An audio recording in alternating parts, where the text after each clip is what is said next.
Ellen is taking advantage of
I've forgotten just how chummy these two used to be. He was always on her show and they were known to be friends. She even used to have quite the nickname for him, Cuddle McSnuggle Stuff. I believe there were only about 2 clips of her used during the P. Diddy docu-series on Netflix, which if you haven't watched, go watch it. But each time my blood ran cold with knowing everything that we know about him and now her now. And you can't tell me for 1 minute that this man was not purposeful in the clips that he used of the Ellen DeGeneres show. I don't know who on his team found them or if he had just saved them for later, but And let me tell you right now, Grayson was not happy with the way Ellen had treated him.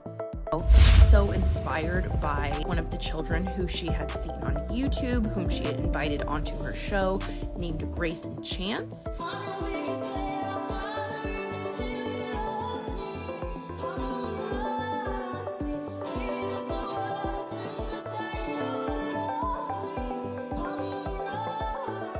Because she was so inspired by Grayson Chance, she started a record label that she named 1111. Grayson Chance was the first person signed to her. From the outside looking in, this looked like a match made in heaven. This boy had been scouted from YouTube and caught the attention of Ellen DeGeneres, and she started a record label just for him and was going to propel his career. But in reality, Grayson Chance would come out years later and share that in reality, his time working with Ellen was nothing less than traumatic. Grayson has described Ellen as manipulative and opportunistic. Grayson has also shared that he believed that Ellen wanted him to be her Justin Bieber. Ellen discovered Grayson on YouTube, similar how to Justin Bieber had been discovered. Grayson had the kind of Justin Bieber haircut when he was discovered. Both young male vocalists. Justin Bieber was scouted very young, just like Grayson. Ellen thought she found her cash cow when it came to Grayson Chance. She thought she was going to be the one responsible for finding and propelling the next Justin Bieber in the music industry. Grayson has said that Ellen was extremely controlling of every aspect aspect of his career while he was working with her. Ellen did not have the experience, the knowledge, or the know-how on how to propel a child into the music industry on the same level as someone like Justin Bieber. After the release of Grayson's second album and the album underperformed, Grayson has reported that Ellen completely ghosted him. She would not answer the phone, she wouldn't reach out to him, she did not want to work with him at all. She just ghosted him. Grayson would later return to the Ellen Show in 2019, which he describes as a very awkward and staged encounter. Around the time when Grayson had decided to speak up and come forward about his experience. After Grayson exposed Ellen, former employees of the Ellen Show also began speaking out. At first, only a few voices came forward, but soon, dozens of former staff members shared their experiences. But Grayson says once he signed on to her record company, Ellen became, quote, domineering and way too, quote, controlling, claiming she wanted him to emulate Justin Bieber.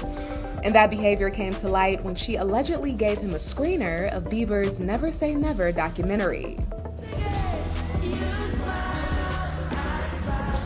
Grayson says he didn't immediately watch it and claims Ellen called his mother and berated her for it.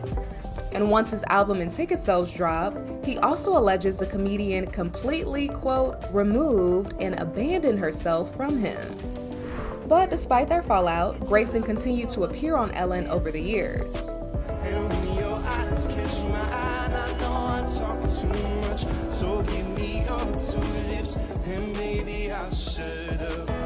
He recalls during that 2019 appearance, Ellen praised Grayson for coming out as gay 2 years prior on her show. I really wanted to make sure that it didn't seem like I was trying to profit or, sort of promote my sexuality as a means of getting more fame and popularity. And so I just, I waited until I felt confident and posted up an Instagram message and felt like that was the right thing to do. Yeah, it was beautiful. I read it, it was really beautiful. And I think we all were so happy to see that you were happy. But to Grayson, the moment felt, quote, cheap. Quote, she had nothing to do with that. When I came out, I hadn't spoken to her in years. That's so messed up that you're now showing the world as if we're so tight, we're so good. And behind the scenes, you are this insanely manipulative person. E.T. has reached out to Ellen for comment. The truth is what you saw on TV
boss that his job was being terminated because he verbally harassed Ellen in the elevator for asking what floor she wanted. I think the overall consensus from so many employees was that Ellen really harbored a toxic work environment. Ellen's happy, generous, and loving character would slip away as soon as the cameras cut. All of these situations that these former employees are recounting, I think it makes it really clear that the Ellen that we grew up watching and loving is really nothing more than a fictional character. Multiple reports of discrimination and blatant racism went unchecked, and reports were brushed under the rug. Warner Media had to open up an investigation into the Ellen Show because of just how many complaints were being received surrounding poor treatment, inhumane treatment, discrimination, etc., etc. Many speculate that the Ellen Show ended due to the uncertainty of the entertainment industry during the pandemic. I think it's more realistic that the show likely ended because this investigation yielded that all of these employees were not lying and things were probably shut down. It was not worth the liability or the risk to Warner Media. As her former employees began to speak up and their voices started to become amplified, people on the internet began to share their experiences that they had had with Ellen DeGeneres, that they had been afraid to share before because of how loved she is. According to Jaguar Wright, this kind of behavior has always existed within the industry. As powerful people become increasingly depraved, young artists are often exploited and harmed in the process. I have no doubt that some of these things, as alleged, are true. Well, we saw the video, right? 'Cause Yes. since last time, Yes. the Intercontinental Cassie video came out. Right. Which anyone that was on Diddy's side and was saying this is a money grab, when they saw that, they said, never mind. Never mind. I never liked him. I Have you met him before? Never did. I Never met him? I met him a bunch of times, but I never liked him. Why? I just didn't. It felt like when I see those things, I never was shocked about it. I never, like, it just, I could sense a thing. Like, I don't know what it was. But I will say that all those people who are now coming out and talk about these monstrous things he did are only saying it now when but they were fine with it when they were benefiting from it. Their silence benefited from it. If you are now telling us all these things you witnessed, then now you're not, you want to witness, you're an accomplice. And I think it's weird that a dude, like, you would think that a dude who'd been in that many videos would know when a new one was coming out. Like, Well, he bought that video for $50. yeah. Well, but you know how this works. Yeah. You know how this works. You knew, like, he been Puffy, Diddy, Puff Daddy. In my experience, any nigga changed his name that many times has done a lot of shit wrong. Where I'm from, we call it an alias. Is that you? No, not no more. That was me last album. But you know what happened to me? That was the last. Everybody in the 90s had been the product of the 70s and 80s and all that wild shit that was going on then. So that was the last vestige of those people who just got to do it. But all those people went to all those parties are now having lawyers explain and what they saw and why they were there. Like, it just wasn't my thing. It just wasn't where I wanted to be. But I'm not shocked about the allegations at all. Well, yeah, I interviewed Roger Bonds, who was the head of his security for 10 years. And he did witness multiple situations with, when he beat Cassie, which he had to break them up Right. and, kind of put her,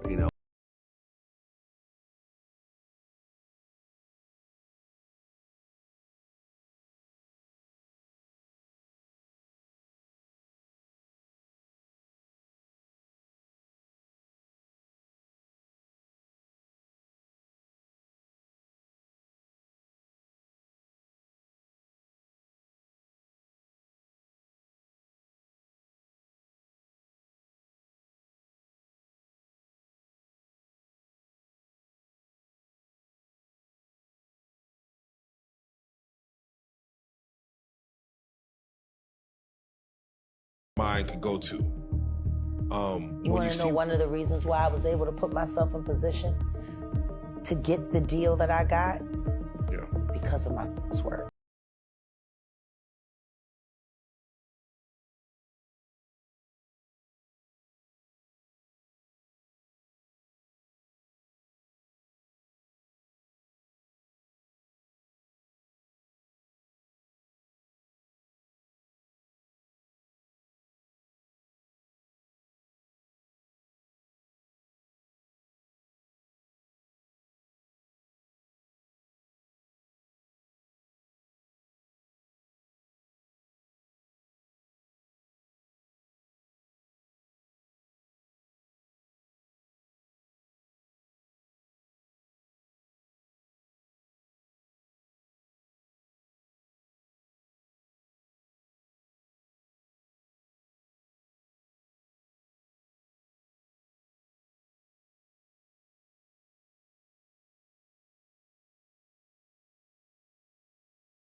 industry is nothing but a cover for a worldwide sex ring.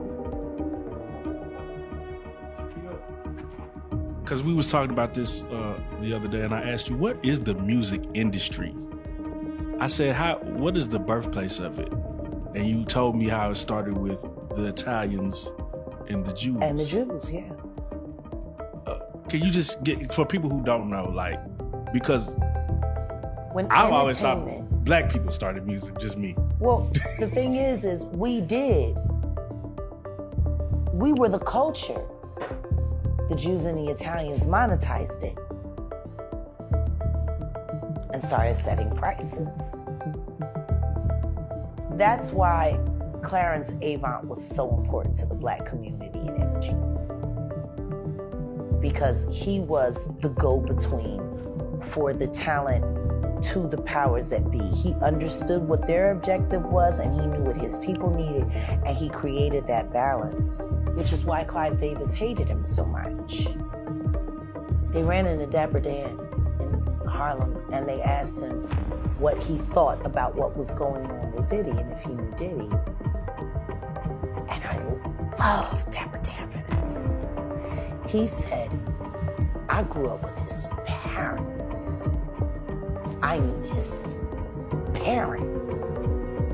He said, and what's going on with him has been going on long before him. Now, his father was a government snitch and a bad actor in the criminal world altogether. The woman that they're saying is his mother was a prostitute and a whore. But there's whispers in the streets of Harlem that Diddy's mother isn't alive, not his biological mother, that woman is his aunt. Whoa. There are whispers. Wait a minute. There are whispers.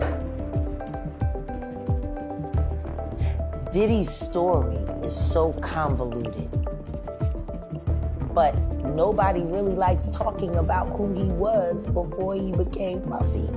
Nobody, like, I would love if I could be granted an interview with him. To interview Diddy now in his most raw state about his life up until the age of 15 only. We gotta learn how to stop making ditties. What made him? Another moment that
guys. Hey guys, it's Murad Murali. Hope you guys are doing well today. Back again with another video. If you haven't subscribed, click that button guys and subscribe. Head over to my Instagram.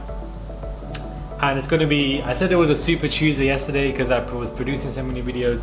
We're going to get the same thing again today.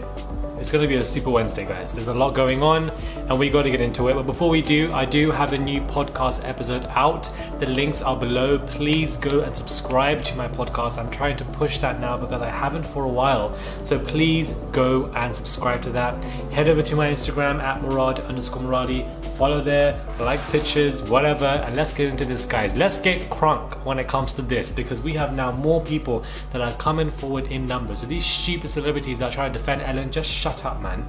Just close your mouths, please. Celebrities, I'm tired. I'm honestly just like, why are you here?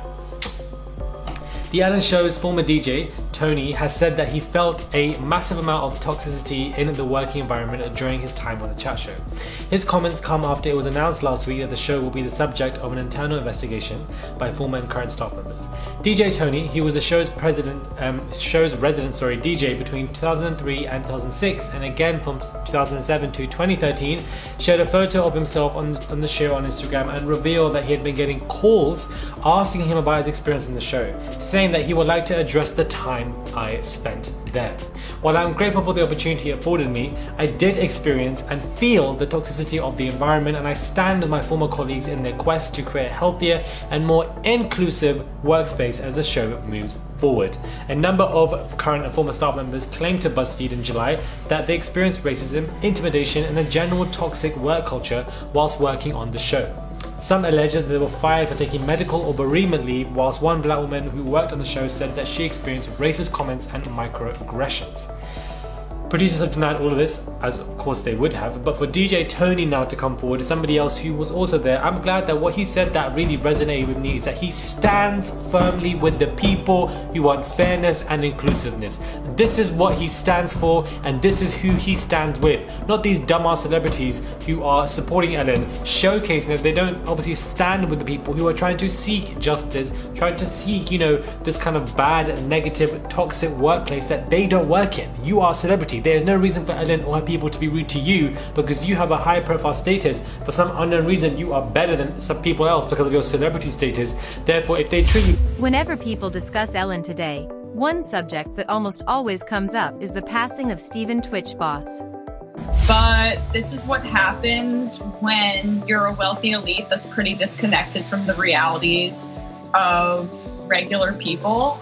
George W. Bush started an illegal war that killed hundreds of thousands of Iraqi civilians needlessly. He did many things, including basically leave New Orleans to die, and that is the city that I think Ellen DeGeneres is from, so she should maybe have some reflection on that fact. And this is a lot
self-inflicted wound to the head. When Twitch's mother found out that her son had passed away, she was immediately suspicious and believed that someone had harmed him. Twitch's wife, family, and friends all shared that they were not aware that he was struggling emotionally, that he had been depressed, that he was having thoughts of taking his own life. No one had any clue.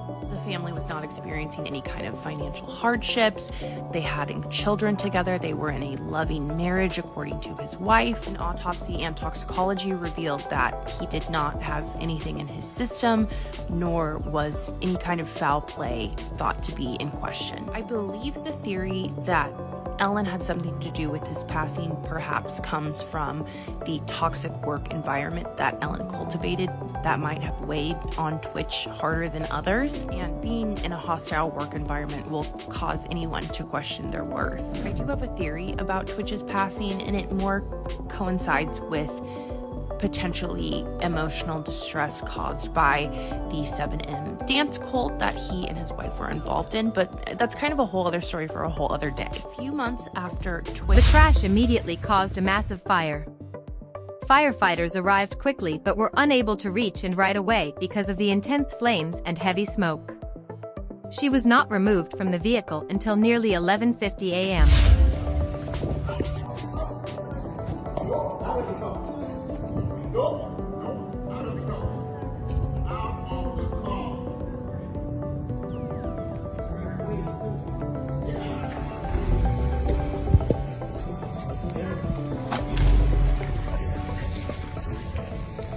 I'm out of this.